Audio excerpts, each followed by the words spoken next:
ننتقل إلى البيت الذي بعده، وهو قوله في البيت 23: وصاد ضاد طاء ضاء مطبقة وفر من لب الحروف المزلقة.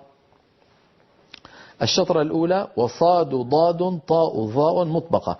هذه هي الصفة الرابعة من الصفات المتقابلة، وهي صفة الإطباق والانفتاح. الإطباق ويقابلها صفة الانفتاح. فالإطباق كما نرى صفة لأربعة أحرف من حروف اللغة، وهي الصاد والضاد والطاء والظاء. وما عدا ذلك وعددها 25 حرفا هي الحروف المنفتحة. نرى على اللوحة الحروف العربية من حيث انحصار الصوت بين اللسان والحنك. مطبقة: ينحصر الصوت عند النطق بها بين اللسان والحنك الأعلى. إذن الإطباق ما هو؟ هو انحصار الصوت عند النطق بالحرف المطبق بين اللسان والحنك الأعلى.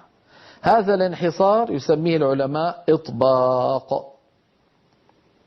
وحروفه 4 كما نرى: الصاد والضاد والطاء والظاء. ونرى أيضا على اللوحة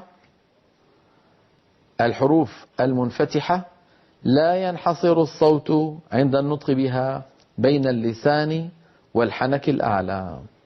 ما حروفها؟ كما نرى على اللوحة باقي حروف الهجاء. إذن عدد الحروف المطبقة 4، عدد الحروف المنفتحة 25 حرفا. لاحظوا بارك الله فيكم أن الصاد والضاد والطاء والظاء هذه الأربعة المطبقة كلها من حروف الاستعلاء التي تقدمت معنا منذ قليل.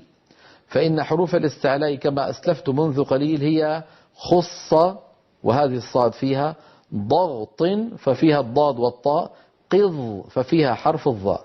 إذن كل حرف مطبق هو حرف مستعل ولا عكس. وإن شئت فقل الحروف المستعلية 7، 4 منها مطبقة وهي الصاد والضاد والطاء والظاء، و3 منها مستعلية ولكنها منفتحة وهي القاف والغين والخاء. هذه هي الصفة الرابعة من صفات الحروف المتقابلة. أما الصفة الخامسة والتي كنت قد رآني أشرت إلى أنها لا علاقة لها بالتجويد، وهي الشطرة الثانية من البيت الذي ترونه أمامكم، قوله فر من لب. سنتكلم عنها بعد قليل. لاحظوا اللوحة التالية: تعريف الحرف المطبق. الحرف المطبق من حيث انحصار الصوت: ينحصر الصوت بالحرف المطبق بين اللسان والحنك الأعلى. ينحصر الصوت بالحرف المطبق بين اللسان والحنك الأعلى. والمثال الذي ترونه أمامكم الظاء. لما نقول لاحظوا الأسهم تدل على انضغاط الصوت إلى أعلى الفم، وأنه محصور في هذه المنطقة بين الحنك الأعلى واللسان. هذا الانحصار يسميه علماؤنا الإطباق. وما قيل عن الظاء يقال عن الطاء طاء، وما قيل عن الطاء يقال أيضا عن الضاد ضاء. كذلك الأمر بالنسبة إلى الصاد صا.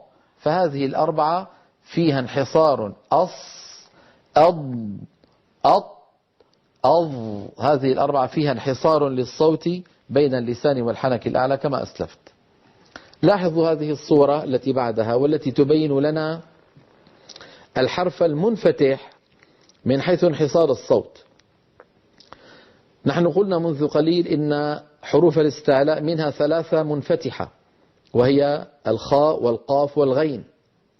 إذن قد يكون الحرف منفتحا مستعليا، وقد يكون الحرف مستفلا منفتحا.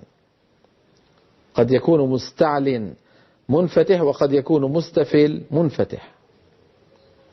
فالصورة التي على يمين اللوحة والتي تبين القاف نجد بأن الصوت قد استعلى إلى أعلى الفم ولكنه لا يطبق. لاحظوا الصوت قد استعلى إلى أعلى الفم ولكنه لم ينطبق. قا قا. بينما الصورة التي على اليسار لم الصوت مستفل والحرف منفتح. إذا نرى تحت اللوحة مكتوب لا ينحصر الصوت بالحرف المنفتح بين اللسان والحنك الأعلى، بينما في الصورة التي مرت معنا منذ قليل قد انحصر الصوت. بعد الفاصل سنأخذ صورة تبين لنا مقارنة بين المطبق المستعلي والمنفتح المستعلي والمنفتح المستفل، فانتظرونا إن شاء الله. كنا قد تكلمنا قبل الفاصل عن أن الحروف العربية من حيث انحصار الصوت بين غار الحنك واللسان مجموعتان: مطبقة ومنفتحة. المطبقة 4 أحرف: الصاد والضاد والطاء والظاء، والمنفتحة 25 حرفا وهي تتمة حروف الهجاء. هذه 25 أيضا مجموعتان: منفتحة ولكنها مستعلية وهي القاف والغين والخاء، ومنفتحة ومستفلة وهي بقية الحروف 25، يعني عددها كم؟ 22 حرف.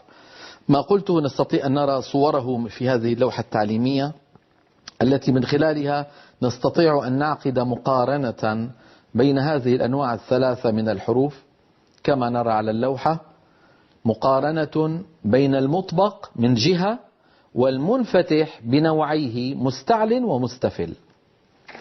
فالصورة الأولى تبين لنا مثالا للحرف المطبق المستعلي وهو الظاء، والصورة الوسطى تبين لنا مثالا للحرف المنفتح ولكنه مستعلي وهو القاف، والصورة التي على يسار اللوحة هي مثال للحرف المنفتح المستفل وهو الكاف. لاحظوا الفرق بين الثلاثة. لاحظوا أن الصورة التي على اليمين الصوت محصور بين الحنك واللسان ومتجه إلى أعلى، فهو من جهة مطبق ومن جهة مستعلي. بينما الصورة التي في وسط اللوحة نعم الحرف مستعل ولكنه ليس مطبقا، مستعل ولكنه منفتح، قا قا، ليس هناك انحصار للصوت. أما الصورة التي على يسار اللوحة فالحرف فيها مستفل بمعنى غير مستعل وهو أيضا منفتح. كا أك أك كا، لا فيه انحباس، لا فيه انطباق، عفوا لا فيه انطباق للصوت بين اللسان والحنك، ولا فيه استعلاء لأعلى الفم. هذه أنواع الحروف العربية ترونها أمامكم. الصورة التي على اليمين ل4 أحرف هي الصاد والضاد والطاء والظاء. الصورة التي في الوسط هي ل3 أحرف: القاف والخاء والغين. كم حرف صاروا؟ 7. كم بقي من حروف الهجاء؟ 22 يمثلها الصورة التي على يسار اللوحة. هذا بحث هام وهام جدا، أن يعرف الإنسان كيف يكون توضع لسانه في فمه عند نطق الحرف العربي، فيدرك هذا نظريا ويتدرب عليه عمليا إلى أن يصبح عنده سجية وملكة.